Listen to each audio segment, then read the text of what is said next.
तो ओम बिरला 18वीं लोकसभा के स्पीकर चुन लिए गए हैं। लोकसभा में स्पीकर के तौर पर ओम बिरला को लगातार दूसरा कार्यकाल मिला है। कल सत्ता पक्ष और विपक्ष के बीच सहमति नहीं बनने के बाद स्पीकर पद के लिए एनडीए की तरफ से ओम बिरला और विपक्ष की तरफ से कांग्रेस के सांसद के सुरेश ने नामांकन भरा था। आज प्रधानमंत्री नरेंद्र मोदी ने लोकसभा स्पीकर के लिए ओम बिरला के नाम का प्रस्ताव रखा। लोकसभा में ओम बिरला को ध्वनि मत से स्पीकर चुन लिया गया। स्पीकर के चुनाव के बाद लोकसभा में पीएम मोदी और नेता विपक्ष राहुल गांधी ने एक दूसरे से हाथ मिलाया और इसके बाद दोनों नेता संसदीय कार्य मंत्री किरण रिजिजू के साथ ओम बिरला को स्पीकर के आसन तक लेकर गए और उन्होंने अपना आसन ग्रहण किया। ओम बिरला के आसन ग्रहण करने के बाद पीएम मोदी, राहुल गांधी और रिजिजू ने उन्हें बधाई दी।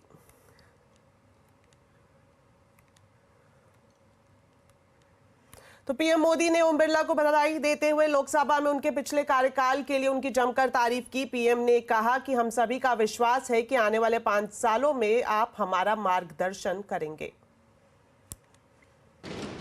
जो कार्य आजादी के 70 साल में नहीं हुए, आपकी अध्यक्षता में इस सदन ने इसको करके दिखाया। आज देश अपनी आकांक्षाओं की पूर्ति के लिए भारत को आधुनिक बनाने की दिशा में जब हर तरह से प्रयास हो रहे हैं, मैं मानता हूं कि नया संसद भवन भी अमृतकाल के भविष्य को लिखने का काम करेगा और वो भी आपकी अध्यक्षता में। वहीं कांग्रेस के सांसद राहुल गांधी ने लोकसभा में नेता विपक्ष की जिम्मेदारी संभाल ली है। राहुल गांधी ने भी स्पीकर ओम बिरला को बधाई दी और कहा कि उन्हें उम्मीद है कि विपक्ष की आवाज को दबाया नहीं जाएगा। It is very important that the voice of the opposition is allowed to be represented in this house. I am confident that you will allow us to represent our voice, allow us to speak, allow us to represent the voice of the people of India. Speaker, sir, the question is not how efficiently the House is run. The question is how much of India's voice is being allowed to be heard in this House. So the idea, Speaker, sir, so the idea that you can run the House efficiently by silencing the voice of the opposition is a non-democratic idea. साथ ही अखिलेश यादव ने भी speaker को बधाई देते हुए कहा और साथ ही ये उम्मीद भी जताई कि वो हर दल को बराबरी का सम्मान देंगे। आप लोकतांत्रिक न्याय के मुख्य न्यायाधीश की तरह बैठे हैं। हम सबकी आपसे अपेक्षा है कि किसी भी जनप्रतिनिधि की आवाज़ दबाई न जाए और ना ही निष्कासन जैसी कार्रवाई दोबारा सदन की गरिमा को ठेस पहुंचाएं। आपका अंकुश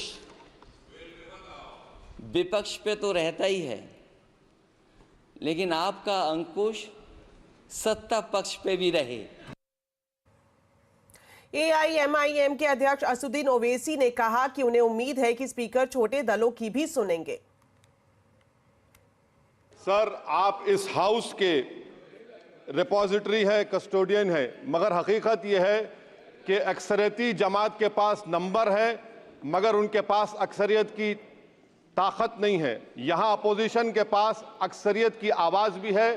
तो इसीलिए मेरी आपसे गुजारिश है कि आप छोटी पार्टियों को मौका दीजिए और मुझे यकीन है कि आप 17वीं लोकसभा में जिस तरह शफकत का मुजाहरा मुझ पर किया, हम छोटी पार्टियों पर, मैं उस समुदाय से आता हूं जो इस ऐवान में सिर्फ 4% है, तो हमको आवाज उठाने की आवाज दीजिए।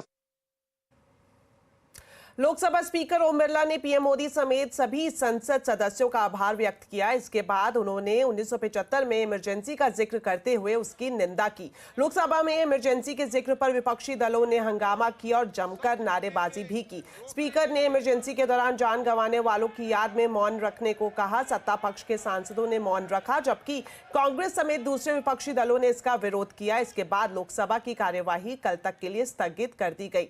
बिरला ने कहा कि 1975 में देश में तानाशाही थोपी गई और जनता को कांग्रेस की कुनीतियां झेलनी पड़ी। इमरजेंसी अपने साथी ऐसे असामाजिक और तानाशाही की भावना से भयंकर चुनौतियों को लेकर आई, जिसने गरीबी, दलित और वंचितों को तबाह कर दिया। इमरजेंसी के दौरान लोगों को कांग्रेस सरकार द्वारा जबरन थोपी गई अनिवार्य नसबंदी का, शहरों में अतिक्रमण हटाने के नाम पर मनमानी का और सरकार की कुनीतियों का प्रहार झेलना पड़ा। ये सदन उन सभी लोगों के प्रति संवेदना जताना चाहता है